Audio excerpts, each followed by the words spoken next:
1987年7月15，台湾澎湖加附属倒数实施38年，过2个月戒严令，为0点开始行入历史。当时的总统蒋经国当时废止戒严时期依照戒严法制定的30项相关的法令。国防部嘛对237位戒严时期军法审判民众进行减刑。同一天，台湾暗部正式创刊发行人事社长张家祥。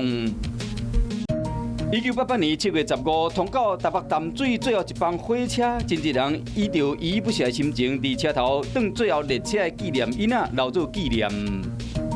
오빤 강남스타일